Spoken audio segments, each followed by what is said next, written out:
موضوع پر اظہار خیال فرماتے ہیں۔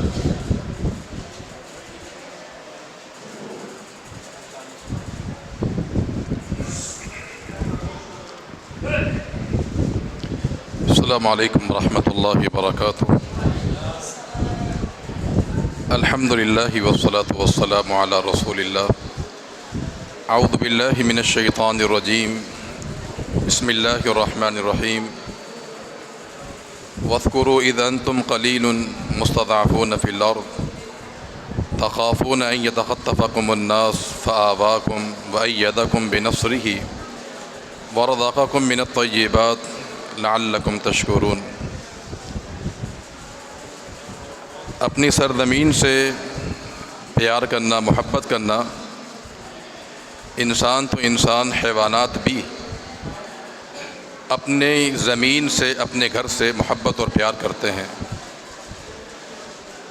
آپ نے دیکھا ہوگا پرندے اپنے گھونسلوں سے نکلتے ہیں، لیکن جیسے ہی شام ہوتی ہے، رات ڈھلتی ہے، واپس اپنے گھونسلوں میں آ جاتے ہیں۔ اللہ تعالیٰ نے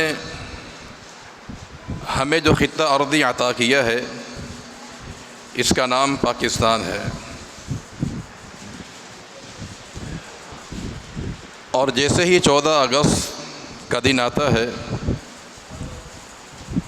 ہمارے ملک وطن عزیز میں جشن کی تیاری شروع ہو جاتی ہے، اور جشن منانے کا جو انداز ہے وہ صراحتاً رسول اللہ صلی اللہ علیہ وسلم کے خلاف ہوتا ہے۔ کسی بھی خطے ارضی کی بہتری یا بدتری کا تعلق اس کے مقصد کے ساتھ ہوتا ہے۔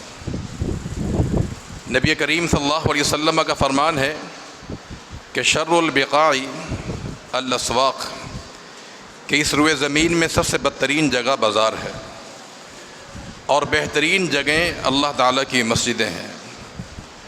اب حالانکہ بازار بھی ایک زمین ہے، مسجد بھی ایک زمین ہے، لیکن دونوں کی نوعیتوں کا مقصد الگ الگ ہے۔ بازار میں شور و غل ہوتا ہے، جھوٹ ہوتا ہے، فریب ہوتا ہے، جبکہ اللہ کی مساجد میں سجدے ہوتے ہیں، قیام ہوتا ہے، قرآن کی تلاوت ہوتی ہے۔ تو کسی بھی خطے کا جو مقصد ہوتا ہے وہ اس کی بہتری یا بدتری کا فیصلہ کرتا ہے۔ نبی کریم صلی اللہ علیہ وسلم نے جب تک مدینہ کی طرف ہجرت نہیں فرمائی تھی تو اسے یثرب کہا جاتا تھا، اور وہاں پر امراض اور وبائیں پھوٹا کرتی تھی۔ لیکن جیسے ہی رسول اللہ صلی اللہ علیہ وسلم نے ہجرت فرمائی تو یہی یثرب مدینہ بنا، صرف مدینہ ہی نہیں، مدینہ منورہ بنا، کہ پوری دنیا میں روشنی اسلام کی یہیں سے پھیلی ہے۔ تو کسی بھی سرزمین کی اصل اس کے مقصد سے اس کا تعلق ہوتا ہے، اور اس روئے زمین پر دو ہی ایسے ملک ہیں جن کے حصول کا مقصد اللہ تعالیٰ کی توحید ہے۔ ایک مدینۃ الرسول ہے، اور دوسرا یہ آپ کا وطن عزیز پاکستان ہے۔ مدینہ کا مقصد بھی یہی تھا کہ ایک اسلامی ریاست قائم ہو کہ جہاں مسلمان اللہ تعالیٰ کی عبادات کر سکیں۔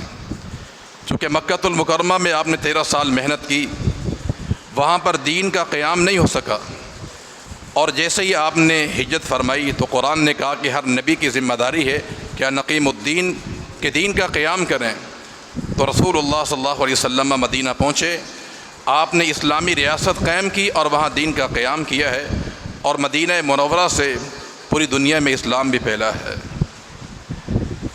اور دوسرا ملک ہمارا پاکستان ہے۔ یہ بھی دو نظریاتی بنیاد پر اس کو حاصل کیا گیا تھا۔ ہندو کا نظریہ یہ تھا کہ گائے یہ ہماری معبود ہے، اس کو پوجا کرتے تھے، جبکہ مسلمان گائے کو ذبح کر کے کھا لیتا ہے۔ تو دونوں کے نظریات، دونوں کے عقائد میں آسمان زمین کا فرق تھا۔ اسی چیز کو بنیاد بنا کر ہمارے اکابرین نے محنتیں کی، قربانیاں دی۔ ہمارے آباء و اجداد نے اپنی جائیدادیں اور اپنی ساری محنت اور خون بہا کر جو ہے اس پاکستان کو حاصل کیا ہے۔ اس پاکستان کا مقصد بھی یہی تھا کہ لا الہ الا اللہ، روٹی کپڑا مکان یہ اس کا مقصد نہیں تھا۔ اگر اس کا مقصد روٹی یا مکان ہوتا تو یہ تمام چیزیں ہمیں ہندوستان میں میسر تھی۔ ہمارے آباء و اجداد کی قربانی دینے کا مقصد وہی کہ ایسا ایک وطن مار کے وجود میں آئے کہ وہاں پر بھی اسلامی ریاست ہو۔ جس طرح مدینۃ الرسول توحید کا مرکز بنا، اسی انداز سے پاکستان کو بھی توحید کا مرکز بنایا جائے۔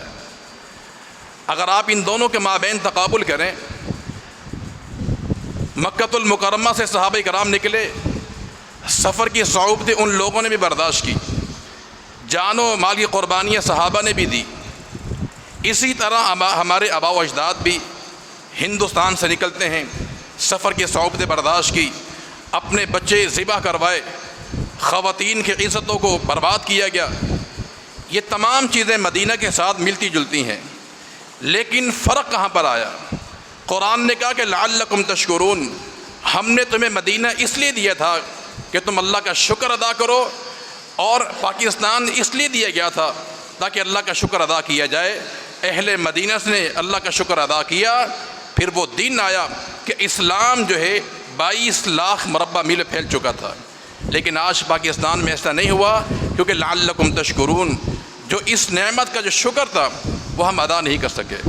تو یاد رہے کہ کسی بھی خطہ ارض کا جو اصل مقصد ہے بہتری یا بدتری ہونے کا، اس کا تعلق اس کے مقصد کے ساتھ ہے۔ اگر پاکستان کی بنیادوں پر توحید کا قیام ہو اور یہ ملک مرکز توحید بن جائے تو پھر یہ ریاست مدینہ کی ریاست کی طرح ہے۔ اللہ تعالی ہمارے ملک پاکستان میں اسلام کا نفاذ فرما دے، اللہ تعالی ہمارے وطن عزیز کو امن کا گہوارہ بنا دے، اور جو ہماری ذمہ داریاں ہیں اور ہمارے جو سربراہان کی ذمہ داریاں ہیں، اللہ ان کو سمجھنے کی توفیق عطا فرمائے۔